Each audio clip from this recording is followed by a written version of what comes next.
Uh, I think already 2, 3 persons are existing persons. Okay. So for remaining persons, I am just first of all, I am introducing myself. My name is Swami Naidu. I am teaching UI technologies from past 13 years. Okay. And this is React.js batch. Okay. So in this we are discussing the React.js and React.js related the supporting technologies like pre-request is for the technologies. We have everything we're discussing. I will share what is the pattern we are following, we are moving. So everything I will share with you. First of all, just what is React.js and how to work with React.js. Okay, like that one by one we'll discuss. So in this demo, I will give the information about the React.js, what is React and what the benefits of the React. Now, if you take React.js, yeah, so it is a client-side script to implement dynamic websites. Yes.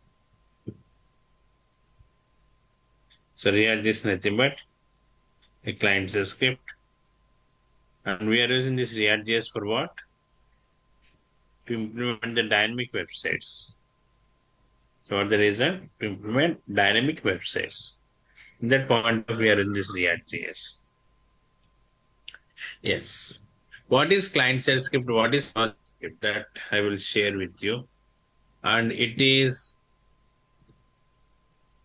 library of JavaScript.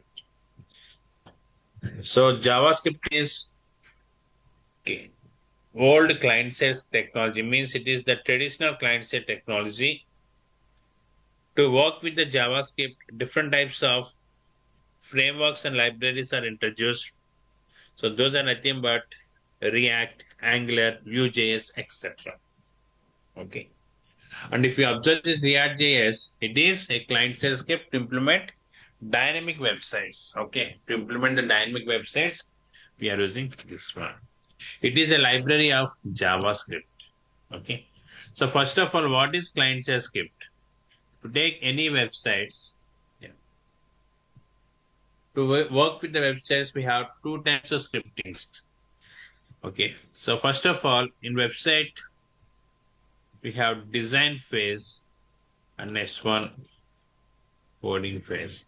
Like that, we have these two types of phases we have. Okay. So this is design and coding.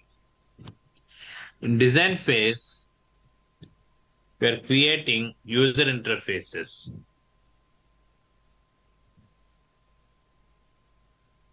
To create the user interfaces, we are using HTML, CSS, these type of technologies we are using. For example, I'm going to open one website that is Facebook. Yes. So what Deepak, you are sending one message. What is that? You are sending to me or some other persons? Yeah. Now here, I'm going to open Facebook.com. Yes. So if I open this Facebook.com, here we have one user interface. So this user interface we are designing by using some technologies like HTML and CSS. Okay. So that is the main thing. So this is for designing. Now these text boxes, everything belongs to HTML controls. And if I click on any control, so it is displaying that, okay, design and the text color, everything will change. Okay. So like that here, styles, this border and next one button, background color. So these styles we can apply using CSS. So like that, this is the first phase. Second phase is coding phase. If user click on this, create new account or login, some logics we are executing.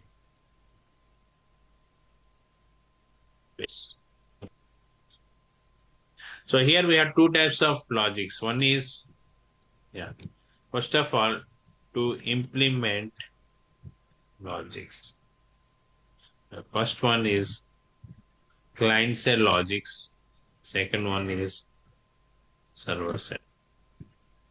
We coding is we have two types here. Two types of scriptings we are using. The first one is client side script, and second one is server side script. Like that, we are using two types of scriptings. So, what is client side script?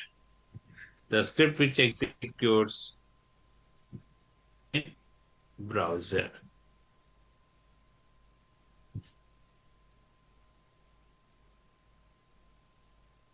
The client side code is, but the script which executes in browser, we are calling it as client side script. So examples, if we take JavaScript or next level technologies of JavaScript like React, Angular, and the client side scripting languages. Yes, yeah. Second one is server side scripts. Yeah. Executes in web server. For example, if you implement any logic by using PHP, ASP, JSP, all this comes under server-side scripting languages. Like that, we have these two types of scripting languages. First one is scripting language. Second one is server-side scripting languages. So one small diagram I will show you. So assume that this is one server. So like server, okay, Gmail, like that, this is one server. These are the files which we have on the server. Like home page, about us, contact us. Like that we have these files. Yes, yeah. Now, this is on browser. Some X is sending a request to the server. Then home page will load into this X system. In this home page, so we have the program implemented these two types of scriptings. One is client side script. Second one is server side script. Like that, program implemented these two scriptings. For the first one, client side script. Second one is server side script.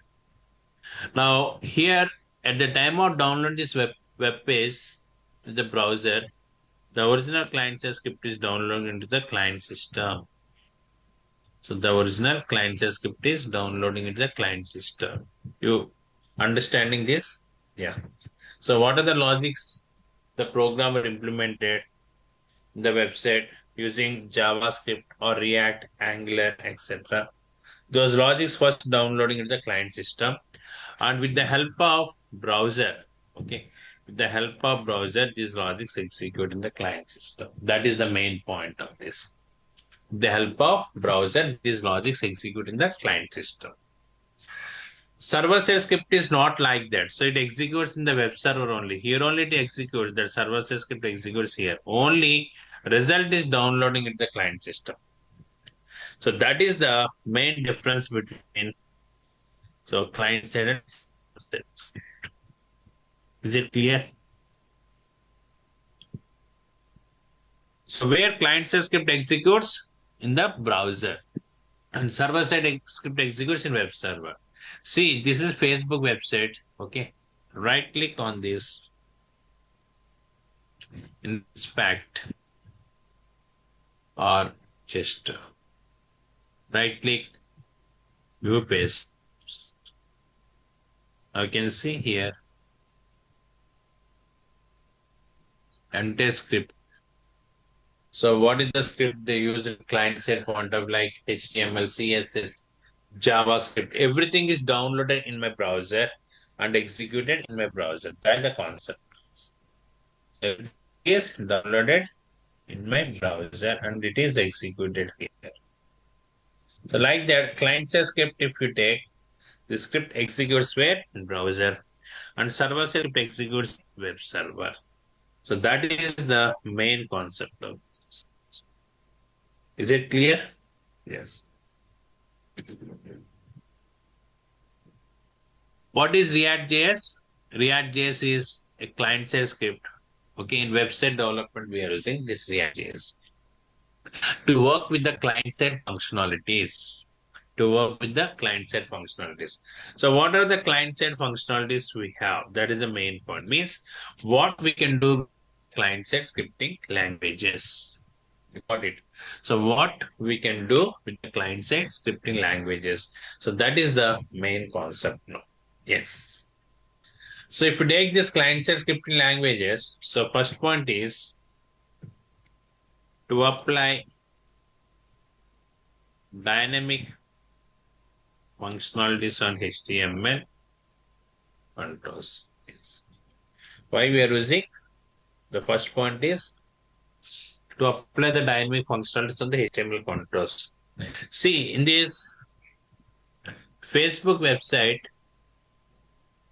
yeah, see. So these are HTML controls. These are static controls. Okay, by default, HTML is static. But if you move mouse over this, see that background color a bit changing. So that is dynamic functionality. Like that here also, if I move here and here that line is coming, this forgot password. So there was no line before that. Okay, when I move mouse over this, then on line is coming. If I move mouse out again, line is not there. So like that, if I click on this image, okay, then it is displaying some text like this. Okay, so these are all comes under dynamic functionalities on the HTML. To work these dynamic functionalities, we are taking the support of client-side scripting languages. For your more clarity, I will create one program, then you can get idea on this. Now save this file, one notepad application I have taken and save this. So demo.html have given like this. Yes. What is the file name? Demo.html. Now in my desktop, I have images like this. Okay. So pineapple.jpg is one image I have. So this is demo1.html, demo.html. What the file name I have given? Yes. The file name is demo.html I have given. Now, where I created desktop. Where is that file? Yes. This is the file. Okay. Now I want to display this image control. Then how can I display? Yes, we are using img source is equal to demo.html and width is equal to 100 pixels. So don't try to understand this code, just see the output. So here one HTML control I have taken, image control, and two properties I have given at the time of designing. One is src, another one is width. Like that I have given these two properties. Now open this file in browser. Right click on this. Yes, open with browser. Yeah. See, what is that file name? Demo dot. Sorry, one second. So here, just pineapple.jpg. Source is equal to what is that? So we are planning to display this image, right? Yeah. Yes. So now you can see this. That is the image we have, like this. Okay. Yes. So that is not demo.jpg. That is pineapple.jpg. Now, with these properties, that control is loaded in browser, right? Yes. That control is loaded in the browser. Now the thing is, I want to change this pineapple image with other image. By default, not possible with HTML. See, what are the other images we have? That is orange.jpg. Yes. So here at runtime in this browser, after loaded into the browser, I want to change this pineapple as orange.jpg. Is it possible? No. By default, it is not possible. Okay. For that, we are taking the support of client-side technologies. Now here I am using some code. Just yeah. See this. So I'm taking the support of JavaScript now. Later we will use other technologies. Okay, so like React.js. I've written a small code. What is the main purpose? We are converting into orange.jpg. Now refresh and click on this. It is changed like yes. Not in this property. So different types of concepts. For example, in Facebook, if you observe here, yeah, here this text box. When I click on this image, it is changing as password is changing as text. Okay, yeah, that is the concept. Now that we can do. Okay, so now here input type is equal to text. Actually, here don't think about these input controls and image. Everything I will discuss later. So what is dynamic? I'm going to show you. So first of all, I have taken one HTML password control. Now see this. Yeah, if I type anything, it is coming like this. Now here I want to take one image. Okay. And if I click on this image, I want to change, okay, this password as normal text. Then also we are taking the support of, so this client-side technologies like JavaScript or next level technologies of JavaScript like React, Angular, etc. Okay. See, I will download one image from Google. So go to that, just Google Images, something like icon. Yes. Yeah, these are all icons. Now I'm downloading one icon here. Okay. Like that, this icon. Right click, save image. Okay, in that desktop. i.jpg. Now in this program, inside of this, I will display that image. Okay. Yes. So img source is equal to i.jpg and something like width is equal to 50 pixels. Something I have given. Now it displays like that. So width I'm reducing more, 20 pixels. Yes, like that. Okay. So adjustments you can do later. Now here, if I click on this image, I want to show this text. Is it possible by using HTML? No, because HTML is static technology. So if you take the support of any client-side coding language like JavaScript, React, Angular, or Vue.js or anyone, then it is possible. So that I will show you. So I'm not explaining any code. Okay. See the output of this. So I'm doing the support of JavaScript. Something statement I've written. Later I will explain the statement. So just what is dynamic functionality to show you that I'm creating this program. If I click on this, it is converted. Okay. Like this, dynamic means we can change the properties of HTML control at runtime. Runtime means after loaded in browser, then you are changing the properties. In that point of view, we are taking the support of these client test case. For example, this is image control at design. I displayed pineapple, but if user click on this, I'm changing to orange. Yes. So that is dynamic functionality. Means in browser,